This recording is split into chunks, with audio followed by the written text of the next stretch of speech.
Sunday ശാലോമിലേക്ക് സ്വാഗതം. ഞാൻ Jose John Mallikassery. 2 Israel embassy ഉദ്യോഗസ്ഥർ വാഷിംഗ്ടൺ DC-യിൽ ഇന്നലെ രാത്രി വെടിയേറ്റ് മരിച്ചു എന്നുള്ളതാണ് പ്രധാനപ്പെട്ട വാർത്തകളായി ഇന്ന് പുറത്തു വരുന്നത്. ജൂയിഷ് കമ്മ്യൂണിറ്റി സംഘടിപ്പിച്ച ഒരു ജൂയിഷ് മ്യൂസിയത്തിലെ പ്രോഗ്രാമിൽ പങ്കെടുത്ത് പ്രോഗ്രാമിന് ശേഷം പുറത്തേക്ക് ഇറങ്ങിയ സമയത്താണ് ഈ 2 ഉദ്യോഗസ്ഥർക്ക് വെടിയേൽക്കുകയുണ്ടായിട്ടുള്ളത്. ഒരു സ്ത്രീയും പുരുഷനുമാണ് കൊല്ലപ്പെട്ടിട്ടുള്ളത്. ഇവരെ കൂടാതെ വേറെയും എംബസി ഉദ്യോഗസ്ഥർ ഈ പ്രോഗ്രാമിൽ പങ്കെടുത്തിരുന്നു. ഇസ്രായേൽ അംബാസിഡർ ഈ പ്രോഗ്രാമിൽ ഉണ്ടായിരുന്നില്ല. ഇത് ഒരു ടെററിസ്റ്റ് ആക്രമണമാണ് എന്ന് ഇസ്രായേൽ ഓൾറെഡി പറഞ്ഞു കഴിഞ്ഞു. അമേരിക്കയിൽ നിന്ന് ഇതിനെ സംബന്ധിച്ച് റെസ്പോൺസുകൾ വന്നിട്ടില്ല. അന്വേഷണങ്ങൾ നടക്കുന്നു. ആരും കൊലപാതകത്തിൻ്റെ ഉത്തരവാദിത്വം ഏറ്റെടുത്തിട്ടില്ല. അമേരിക്കയും ഇസ്രായേലും തമ്മിൽ ഉള്ള ബന്ധത്തിൽ ചെറിയ കല്ലുകടി ഉണ്ട് എന്ന് പറഞ്ഞു കേൾക്കുന്ന ഈ അവസരത്തിൽ ഈ വാർത്തയ്ക്ക് വലിയ പ്രാധാന്യമുള്ളതായി ആളുകൾ, അനലിസ്റ്റുകൾ വിലയിരുത്തുന്നു. കൂടാതെ ഇന്നലെ വെസ്റ്റ് ബാങ്ക് സന്ദർശിച്ച യൂറോപ്യൻ യൂണിയനിലെ 20 രാജ്യങ്ങളിൽപ്പെട്ട ഡിപ്ലോമാറ്റ്സിൻ്റെ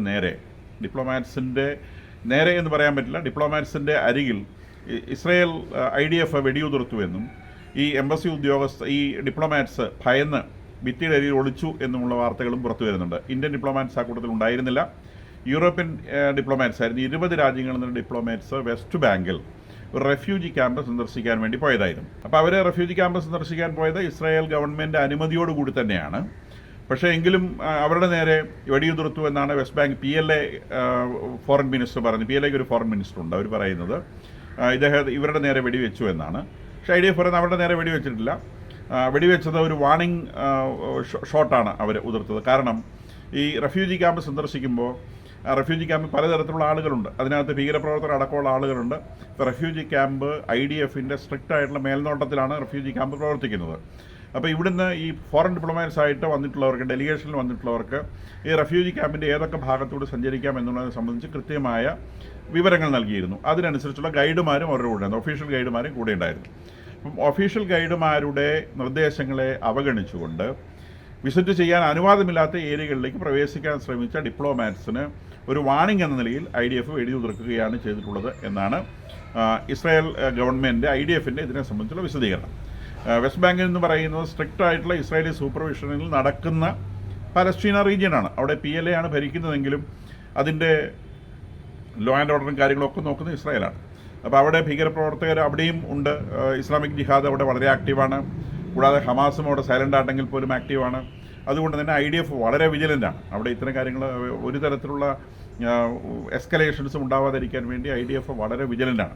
അപ്പോൾ ആ സ്ഥലത്ത് ഫോറിൻ ഡിപ്ലോമാറ്റ്സ് വിദേശ രാജ്യങ്ങളിൽ നിന്ന് ആളുകൾ സന്ദർശിക്കുമ്പോൾ അവിടെ റെസ്ട്രിക്ഷൻസ് ഉണ്ട്.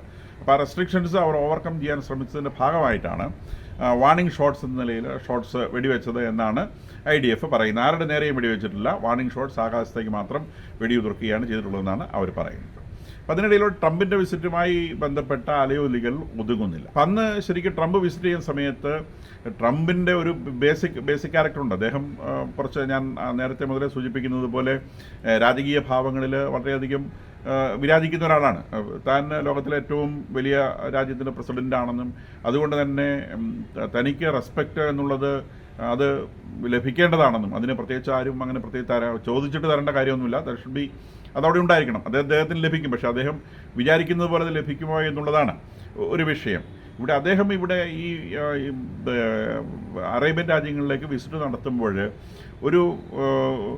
ഒരു ഫ്രണ്ട്ലി നോട്ട് എന്ന നിലയിൽ ഹമാസ് ഒരു അമേരിക്കൻ ബന്ദിയെ വിട്ടയച്ചിരുന്നു. അപ്പം 59 ബന്ദികളുള്ളതിൽ എല്ലാ ഇസ്രായേൽ ബന്ദികളെയും പിടിച്ചു വെച്ചുകൊണ്ട് ഒരു അമേരിക്കൻ ബന്ദിയെ, അതിനകത്ത് അമേരിക്കൻ ഡെഡ് ബോഡീസ് ഉണ്ട്. ഈ 58 ബാക്കിയുള്ളതിൽ ജീവനോടെയുള്ള ഒരേ ഒരു അമേരിക്കൻ ബന്ദിയെ അവർ അന്ന് റിലീസ് ചെയ്തിരുന്നു. അപ്പോൾ ഹമാസിൻ്റെ ഭാഗത്തൊരു പോസിറ്റീവ് ജസ്റ്റർ വന്നു. കൂടാതെ ഹൂത്തികൾ അമേരിക്കയുമായി നേരിട്ട് സംസാരിച്ച് വെടിനിർത്തൽ കരാറിൽ ഏർപ്പെട്ടു. അപ്പോൾ അതും ഒരു പോസിറ്റീവ് നോട്ടായിട്ട് വന്നു. പകരം ഇസ്രായേലിൻ്റെ ഭാഗത്ത് നിന്ന് എന്ത് വന്നു എന്നുള്ളതാണ് ട്രംപിനെ സംബന്ധിച്ചുണ്ടാവാൻ സാധ്യതയുള്ളൊരു ചോദ്യം. ഇദ്ദേഹം ഇവിടെ സൗദി അറേബ്യയിൽ ഉണ്ടായിരുന്ന ദിവസങ്ങളിൽ ഇസ്രായേൽ ഗാസയിലെ ഒഫൻസീവ് എസ്കലേറ്റ് ചെയ്യുകയാണ് ചെയ്തത്, കുറയ്ക്കുകയല്ല ചെയ്തത്, അത് കൂട്ടുകയാണ് ചെയ്തത്. അപ്പോൾ അത് പിന്നെ ഒരുപക്ഷെ അത് ട്രംപിനുള്ളൊരു മെസ്സേജായിട്ട് വേണേൽ കൂട്ടാം. അതായത് ട്രംപ് ഈ വിഷയത്തിൽ ആദ്യം എടുത്തൊരു നിലപാടുണ്ട്. അദ്ദേഹം ആദ്യം എടുത്ത നിലപാട് ഹമാസിനെ പൂർണ്ണമായും ഇല്ലാതാക്കണമെന്നുള്ള നിലപാട് തന്നെയാണ് അദ്ദേഹം എടുത്തത്. അതായത് ഗാസ തന്നെ ഒഴിവാക്കിയെടുത്ത് അവിടെ റിവെയർ ഓഫ് മിഡിൽ ഈസ്റ്റ് ഉണ്ടാക്കുമെന്നൊക്കെ വാദികടിച്ച ആളാണ്. അപ്പം അദ്ദേഹം ആ നിലപാടിൽ നിന്ന്, അദ്ദേഹത്തിന് ഓരോ ദിവസവും ഓരോ നിലപാടാണ്. അപ്പോൾ ഇസ്രായേലിനെ സംബന്ധിച്ച് ഇസ്രായേൽ പറയാൻ ശ്രമിച്ചത്, അല്ലെങ്കിൽ അവരുടെ നടപടികളിലൂടെ അവർ പറയാൻ ശ്രമിച്ചത്, അവരുടെ നിലപാടുകൾക്ക് വ്യത്യാസമില്ല. അവർക്ക് നിലപാടുകൾ എന്നും ഒന്ന് തന്നെയാണ്. അവരെ സംബന്ധിച്ച് അവിടെ 2 ടാർഗറ്റ്സാണ്. അവരവിടെ റിവേർ ഉണ്ടാക്കുന്നോ അല്ലെങ്കിൽ അവിടുന്ന് ആളുകളെ മൊത്തം ഒഴിപ്പിക്കുന്നൊന്നും ഒരിക്കലും നെതന്യാഹു പറഞ്ഞിട്ടില്ല. ഇത് പറഞ്ഞത് ട്രംപാണ്. ട്രംപ് പറഞ്ഞതിനെ അവർ സ്വാഗതം ചെയ്തിട്ടുണ്ട് എന്നുള്ളത് നേരാണ്. അപ്പോൾ അവർ അവിടെ പറഞ്ഞിട്ടുള്ളത് അവരുടെ 2 ടാർഗറ്റുകളായി പറഞ്ഞിട്ടുള്ളത് ഒന്നാമത്തെ ടാർഗറ്റായി അവർ പറഞ്ഞിട്ടുള്ളത് ഹമാസിനെ പൂർണ്ണമായും, ഹമാസിലെ അവസാനത്തെ ഭീകരനെ പോലും വെടിവെച്ച് കൊല്ലുക എന്നുള്ളതാണ് അവരുടെ ടാർഗറ്റായി അവർ ഒന്നാമത് പ്രഖ്യാപിച്ചിട്ടുള്ളത്. രണ്ടാമതാണ് ബന്ദിമോചനം പറഞ്ഞിട്ടുള്ളത്. അപ്പോൾ ശ്രദ്ധിക്കണം, രണ്ടാമതാണ് ബന്ദിമോചനം, ആദ്യം ഹമാസിനെ തീർക്കുക എന്നുള്ളതാണ്. അപ്പോൾ ഈ ടാർഗറ്റിൽ നിന്ന് തങ്ങൾ അശേഷം പിന്നോട്ട് പോയിട്ടില്ല എന്ന് കാണിക്കാൻ വേണ്ടിയാണ് അവർ ട്രംപ് ഇവിടെ വന്ന സമയത്ത് അവിടെയുള്ള മിലിറ്ററി ആക്ഷൻ എസ്കലേറ്റ് ചെയ്തതെന്ന് വേണം നമ്മളൊരു ഡിപ്ലോമാറ്റിക് ലെവലിൽ ചിന്തിക്കുമ്പോൾ മനസ്സിലാക്കേണ്ടത്. അപ്പോൾ ഹമാസും അതുപോലെ ഹൂത്തികളും അവരെ സംബന്ധിച്ച് അവർക്ക് മേലോട്ട് താഴോട്ട് മൂവ് ചെയ്യാം. അവർ വേണമെങ്കിൽ കാൽക്കൽ കിടക്കും, അവസരം കിട്ടിയാൽ കഴുത്ത് വെട്ടും, ആ നിലയിൽ മൂവ് ചെയ്യുന്നവരാണ്. അപ്പോൾ ജ്യൂസിനെ സംബന്ധിച്ച്, ഇസ്രായേലിനെ സംബന്ധിച്ച് ഒറ്റ നിലപാട് മാത്രമേ ഉള്ളൂ. അവരെ സംബന്ധിച്ച് ഫൈറ്റ് ചെയ്ത് നിൽക്കുക എന്നുള്ളതാണ്. ഒരു തരത്തിലും അവർ താഴ്ന്നു കൊടുക്കില്ല. അവർ എന്നും യുദ്ധത്തിലാണ്. 1948 അവരുടെ രാജ്യം രൂപീകൃതമായത് മുതൽ ഒരിക്കൽ പോലും അവർ ബഡ്ജ് ചെയ്ത് കൊടുത്തിട്ടില്ല. അവർ എന്നും നിവർന്നു നിന്ന് ഫൈറ്റ് ചെയ്യാണ് ചെയ്തത്. ആരൊക്കെ കൂടെ ഉണ്ടെങ്കിലും കൂടെ ഇല്ലെങ്കിലും ഒരിക്കലും ആളുകളെ കൂടെ സംഘടിപ്പിച്ചിട്ടല്ല ഇസ്രായേൽ യുദ്ധങ്ങൾ നയിച്ചിട്ടുള്ളത്. എല്ലായ്പ്പോഴും അവർ ഒറ്റയ്ക്കാണ് യുദ്ധങ്ങൾ നയിച്ചിട്ടുള്ളത്. സപ്പോർട്ട് അവർക്ക് ഓട്ടോമാറ്റിക്കായിട്ട് കിട്ടിയതാണ്. കാരണം അവരുടെ കോസിനെ കുറിച്ച് അറിയുന്നവർ, അമേരിക്കൻ ഭരണകൂടത്തിന് എല്ലാ കാലത്തും അവരുടെ കോസിനെ കുറിച്ച് അറിയാം. അതുകൊണ്ട് അമേരിക്കൻ ഭരണകൂടം അവരുടെ കൂടെ നിന്നതാണ്. നാറ്റോയിൽ ഇല്ലെങ്കിൽ പോലും നാറ്റോയിലെ സഖ്യകക്ഷി പോലെയാണ് ജ്യൂസ്. അതുകൊണ്ട് യൂറോപ്പ് ഒറ്റക്കെട്ടായി അതിൻ്റെ പുറകിൽ നിന്നു. അതിനിടയിലൂടെ അടുത്ത കാലത്തായി ഇസ്രായേൽ നേടിയെടുത്ത ഒരു വലിയ സുഹൃത്താണ് ഇന്ത്യ. അപ്പോൾ ഒരുപക്ഷെ ഇന്ന് ലോകത്തിൽ ഇസ്രായേലിന് ഏറ്റവും ബലമായി പിടിക്കാൻ കഴിയുന്ന ഒരു കൈ എന്ന് പറയുന്നത് ഇന്ത്യയുടെ കൈയാണ്. അചഞ്ചലമായി കൂടെ നിൽക്കുന്ന സുഹൃത്ത്, ഒരു കാരണവശാലും കൈവിടുകയില്ല എന്ന് പറയുന്ന സുഹൃത്ത്. ഈ അവസരങ്ങളിലൊക്കെ യൂറോപ്യൻ യൂണിയനും അതുപോലെ അമേരിക്കയും ഈ ഗാസയിലെ വിഷയത്തിൽ ഇസ്രായേലിനെ കൈവിട്ടുവെങ്കിലും ഇന്ത്യയിൽ നിന്ന് ഇതുവരെ ഒരു നോട്ട് പോലും ഉണ്ടായിട്ടില്ല ഈ വിഷയത്തെ സംബന്ധിച്ച്. കാരണം ഇന്ത്യക്കറിയാം ഭീകരപ്രവർത്തനത്തിൻ്റെ രുചി എന്താണെന്ന് ഇന്ത്യക്കറിയാം. ഭീകരന്മാർ ഒരിക്കലും അടങ്ങിയിരിക്കുന്നവരല്ല എന്നറിയാം. അവരോട് കാണിക്കുന്ന എല്ലാ സൗമനസ്യങ്ങളും അവർ മുതലെടുക്കുകയും ആ സൗമനസ്യത്തിൽ നിന്ന് അവർ ഊർജ്ജം ഉൾക്കൊണ്ട് നമ്മുടെ കഴുത്ത് വെട്ടുകയും ചെയ്യുമെന്നുള്ളത് അനുഭവത്തിൽ നിന്ന് ഇന്ത്യ പഠിച്ചിട്ടുള്ള കാര്യമാണ്. അത് ഇസ്രായേൽ നമ്മളെ കഴിഞ്ഞ് മുൻപേ പഠിച്ചിട്ടുള്ളവരാണ്. അതുകൊണ്ട് അവർക്കത് മനസ്സിലാവും. നൊന്തിട്ടുള്ളവരെന്ന നിലയ്ക്ക് നമുക്കും അത് മനസ്സിലാവും. ഇത്തരം നോവുകൾ കൃത്യമായി അറിയാത്തത് കൊണ്ടാണ് അമേരിക്ക ഒരുപക്ഷെ അമേരിക്കയുടെ നിലപാടുകളിൽ ഇത്തരം ചെറിയ ചാഞ്ചല്യങ്ങൾ നമ്മൾ ദർശിക്കുന്നത് മനസ്സിലാക്കണം. എങ്കിൽ പോലും ട്രംപിൻ്റെ മിഡിൽ ഈസ്റ്റ് വിസിറ്റ് ഒരു തരത്തിലും പരാജയമായിരുന്നില്ല. അദ്ദേഹത്തിൻ്റെ മിഡിൽ ഈസ്റ്റ് വിസിറ്റ് സമ്പൂർണ്ണ വിജയമായിരുന്നു. കാരണം അതിൻ്റെ ഒന്നാമത്തെ ടാർഗറ്റ് ചൈനയെ ഒതുക്കുക എന്നുള്ളതായിരുന്നു. അപ്പോൾ ട്രംപിൻ്റെ ഒരു ഭാഗ്യത്തിന് ആ സമയത്ത് തന്നെ ഇന്ത്യ പാകിസ്ഥാൻ വാർ വരികയും പാകിസ്ഥാൻ പരമദയനീയമായി ഇന്ത്യയുടെ മുൻപിൽ തോൽക്കുകയും അങ്ങനെ പാകിസ്ഥാൻ പരമദയനീയമായി ഇന്ത്യയുടെ മുമ്പിൽ തോറ്റപ്പോൾ പാകിസ്ഥാനെ 100% ശത്രു മിത്രം എന്ന് പറയുന്ന ഓൾ വെതർ ഫ്രണ്ട് എന്ന് പറഞ്ഞാൽ എല്ലായ്ക്കാലത്തും ഉള്ള സുഹൃത്ത് എന്ന് വിശേഷിപ്പിച്ച ചൈന അവിടെ വളരെ ചെറുതായി പോവുകയും ചെയ്തു. ചൈനീസ് ആയുധങ്ങളാണ് പാകിസ്ഥാൻ ഉപയോഗിച്ചത് എന്ന് എല്ലാവർക്കും അറിയുന്ന കാര്യമാണ്.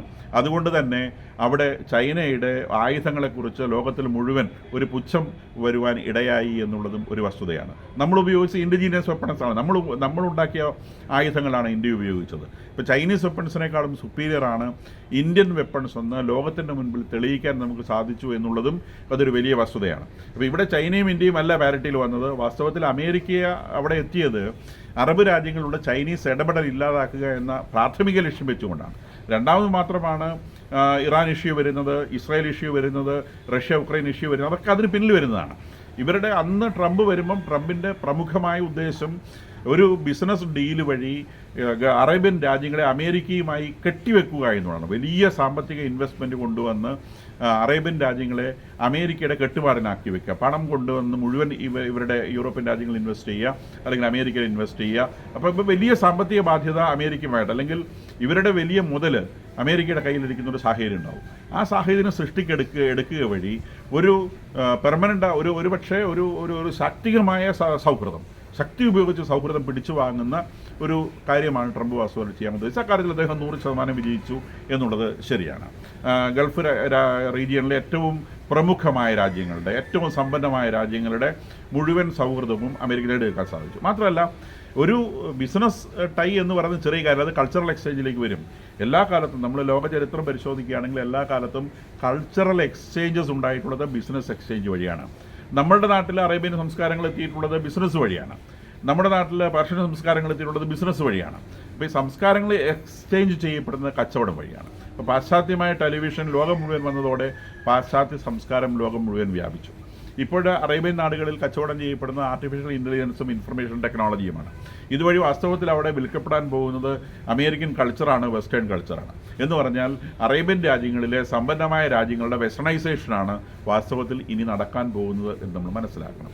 അതോടെ തീവ്രവാദം എന്ന് പറയുന്ന ഈ ഭ്രാന്ത് ഈ വക രാജ്യങ്ങളിൽ നിന്നൊക്കെ ഒഴിഞ്ഞു പോകും. പിന്നീട് ഇത് കൊണ്ടു നടക്കുന്നത് ഇറാനെ പോലത്തെ പിന്തിരിപ്പൻ രാജ്യങ്ങളാണ്. ഇപ്പോൾ ഹമാസിനെ സംബന്ധിച്ചുള്ള വിഷയം എന്താണ്? ഗാസയിൽ പട്ടിണി നിലനിർത്തുക എന്നുള്ളത് ഒന്നാമത്തെ ആവശ്യം ഗാസയ്ക്കാണ്. കാരണം പട്ടിണിയും പരിവട്ടവും കഷ്ടപ്പാടുകളും ഉണ്ടെങ്കിൽ മാത്രമേ തീവ്രവാദം വേവുകയുള്ളൂ. അവിടെ മാത്രമേ തീവ്രവാദം വേവുകയുള്ളൂ. മനുഷ്യന് ബുദ്ധി എവിടെയുണ്ടോ, മനുഷ്യൻ വിവരം എവിടെയുണ്ടോ, അവിടെ ഒന്നും ഒരു മത തീവ്രവാദവും വേവില്ല. ഇത് ഏത് മതത്തിൻ്റെ കാര്യത്തിലും ശരിയാണ്. മനുഷ്യന് വിവരമുണ്ടാവുന്നതിനനുസരിച്ച് മതം ഏൽപ്പിക്കുന്ന, മതം എന്ന് പറയുന്ന വ്യവസ്ഥാപിതമായ സംഗതി ഏൽപ്പിക്കുന്ന മണ്ടത്തരങ്ങൾ, അതിൽ നിന്ന് രക്ഷ നേടാൻ മനുഷ്യന് സാധിക്കും. അതിലെ ശരികൾ മാത്രം സെലക്ട് ചെയ്യുവാനും തെറ്റുകളെ പതുക്കെ ഉന്മൂലനം ചെയ്യാനുള്ള ധൈര്യം മനുഷ്യന് കിട്ടും. നേരെ മറിച്ച് മതം എന്ന് പറയുന്ന ഒരു ഭയപ്പെടുത്തലിൻ്റെ സൈക്കോളജിയാണ് മിക്കവാറും എല്ലാ മതങ്ങളും മനുഷ്യനിൽ അപ്ലൈ ചെയ്യുന്നത്. നീ അങ്ങനെ ചെയ്തില്ല, നീ നരകത്തിൽ പോവും, നിന്നെ പുഴു തിന്നും, നീ അങ്ങ് വറക്കുന്ന ചട്ടിക്കകത്ത് കൊണ്ടിടും എന്നൊക്കെ പറഞ്ഞ് മനുഷ്യനെ പേടിപ്പിക്കുക എന്നുള്ളതാണ് മിക്കവാറും എല്ലാ മതങ്ങളും എടുക്കുന്ന ടെക്നോളജിയാണ്, ഈ ടെക്നിക്കാണ്. അപ്പം ഈ ഒരു സംഗതിയിൽ നിന്ന് രക്ഷപ്പെടണമെങ്കിൽ വിദ്യാഭ്യാസം നൽകുന്ന ഒരു ധൈര്യം വേണം. ദൈവം എന്നത് ഒരു ഫിലോസഫിയും ദൈവത്തെ ശത്രുവായി അവതരിപ്പിക്കുന്നില്ല, മിത്രമായും സ്നേഹമായും അവതരിപ്പിക്കുന്നു. അപ്പോൾ അതുകൊണ്ട് വറചട്ടിക്കകത്തിട്ട് പൊരിക്കുക എന്നുള്ളത് ദൈവത്തിൻ്റെ രീതിയല്ല. മതത്തിൻ്റെ ഭയപ്പെടുത്തലുകളിൽ നിന്ന് മനുഷ്യനെ രക്ഷപ്പെടുത്താൻ വിദ്യാഭ്യാസത്തിന് സാധിക്കും എന്നുള്ളത് വലിയ കാര്യമാണ്. അപ്പോൾ ഞാനിത് സാന്ദർഭികമായി പറഞ്ഞു വെച്ചത്, അറബ് ലോകം ഈ വെസ്റ്റേണൈസേഷൻ വഴി ഇനി ഈ മതഭ്രാന്തിൽ നിന്ന് രക്ഷപ്പെടുന്ന ഒരു കാഴ്ച നമുക്ക് സമീപകാലത്ത് തന്നെ കാണാൻ സാധിക്കും എന്നുള്ളതാണ് ഞാൻ പറഞ്ഞു വെച്ചത്. ഇപ്പോൾ ഇസ്രായേലിനെ സംബന്ധിച്ചുള്ള ഓപ്ഷൻ എന്താണ്? ഇവരെ ഈ യൂറോപ്യൻ രാജ്യങ്ങളിൽ നിന്നും വെസ്റ്റേൺ രാജ്യങ്ങളിൽ നിന്നും ഈ ഒരു പ്രഷർ, ഗാസയുടെ മേലെ ഇപ്പോഴവർ ചെലുത്തുന്ന പ്രഷർ, അതിന് ഇരട്ടിയായിട്ട് ശക്തിയിൽ അവർ ഗാസയിൽ തിരിച്ചടിക്കുന്നുണ്ടെങ്കിലും അവർക്കിത് ഒരുപാട് മുന്നോട്ട് കൊണ്ടുപോകാൻ സാധിക്കുകയില്ല എന്നാണ് ഞാൻ വിചാരിക്കുന്നത്. കാരണം യുണൈറ്റഡ് അറബ് എമിറേറ്റ്സ് ഇന്നലെ ഇസ്രായേൽ വിഷയത്തിൽ ഇടപെട്ടിട്ടുണ്ട്. യുണൈറ്റഡ് അറബ് എമിറേറ്റ്സിനെ വളരെ വാമത്തോടുകൂടി തന്നെയാണ് ഇസ്രായേൽ സ്വീകരിച്ചിട്ടുള്ളത്. അവരുടെ പ്രപ്പോസലുകൾ സ്വീകരിക്കാൻ തയ്യാറാണെന്നും യുണൈറ്റഡ് അറബ് എമിറേറ്റ്സിനെ ഗാസയിൽ റിലീഫ് പ്രവർത്തനങ്ങളിൽ ഏർപ്പെടാൻ അനുവദിക്കാൻ തയ്യാറാണെന്നും ഇസ്രായേൽ പറഞ്ഞതായി എന്നുള്ള റിപ്പോർട്ടുകളുണ്ട്. യുണൈറ്റഡ് അറബ് എമിറേറ്റ്സ് അറബ് അക്കോർഡിൽ ഒപ്പിട്ടുള്ള രാജ്യമാണ് എന്ന് മനസ്സിലാക്കണം. അതുവഴി തന്നെ ഇസ്രായേലിൻ്റെ അടുത്ത സുഹൃത്താണ്. അപ്പോൾ അവർ ഗാസയിലെ പ്രവർത്തനങ്ങൾ ആരംഭിക്കുന്നു. അപ്പോൾ പതുക്കെ ഗാസയിലേക്ക് ഹ്യൂമാനിറ്റേറിയൻ എയ്ഡ് ഈ ആഴ്ചയോടെ തന്നെ പ്രവേശിക്കും എന്ന് വേണം വിചാരിക്കാൻ. അതിനപ്പുറത്തേക്ക് തടഞ്ഞു വെക്കാൻ ഇൻ്റർനാഷണൽ കമ്മ്യൂണിറ്റിയുടെ പ്രഷർ കൊണ്ട് ഇസ്രായേലിന് സാധിക്കില്ല. സ്വാഭാവികമായിട്ടും ഹമാസ് അത് മുതലെടുക്കുമെന്നുള്ള ഉറപ്പാണ്. അപ്പം ആത്യന്തികമായി ഇസ്രായേലിന് മുൻപിൽ പിന്നെയുള്ള ഓപ്ഷൻ എന്താണ്? പിന്നെയുള്ള ഓപ്ഷൻ ഇറാൻ തന്നെയാണ്. വേറെ ഓപ്ഷനൊന്നുമില്ല. ഇറാനെ അടിക്കുക എന്നുള്ള ഓപ്ഷൻ മാത്രമേ ഇവിടെ ബാക്കിയുള്ളൂ. അതിനുള്ള സാഹചര്യങ്ങൾ ഒരുങ്ങി വരുന്നു എന്നുള്ളതും ഒരു വസ്തുതയാണ്. ഖമനേയി ഇന്നലെ അമേരിക്കയായിട്ടുള്ള ചർച്ചയൊന്നും ഇനി ആവശ്യമില്ല, അവൻ പറയുന്നത് കേൾക്കാനും ഞങ്ങൾ തയ്യാറല്ല, അവൻ്റെ മുമ്പിൽ ഞങ്ങൾ കുമ്പിടുകയില്ല എന്ന് പരസ്യമായി ഇന്നലെ പ്രഖ്യാപിച്ചിട്ടുണ്ട്. എങ്കിൽ പോലും ഒമാൻ 5ാം വട്ട ചർച്ചകൾക്കുള്ള ഒരുക്കങ്ങൾ നടത്തുന്നുണ്ട് എന്നുള്ളതും ഒരു ഭാഗത്ത് നടക്കുന്നുണ്ട്. അപ്പം അഗാച്ചിയും പെഷേസ്കിയാനും ഒക്കെ 5ാം വട്ട ചർച്ചകളിലേക്ക് പോകണം എന്ന് പറയുമ്പോൾ അവിടുത്തെ വലതുപക്ഷം, തീവ്ര വലതുപക്ഷം, ഖമനേയി ഇനി ചർച്ചയൊന്നും വേണ്ട, നമുക്ക് ഉടനെ തന്നെ ബോംബുണ്ടാക്കി വയ്ക്കാം എന്നുള്ള ഒരു ഭാഗത്തേക്ക് നീങ്ങുന്നതായിട്ടാണ് കാണുന്നത്. അപ്പോൾ അങ്ങനെ ഉടനെ തന്നെ നമുക്ക് ബോംബ് വേവിച്ചെടുക്കാം, അത് പാകമാക്കാം എന്നുള്ള ഒരു പോകുന്നതെങ്കിൽ നിശ്ചയമായും ഇസ്രായേൽ ആക്രമണം ഇമ്മിനൻ്റാണ്.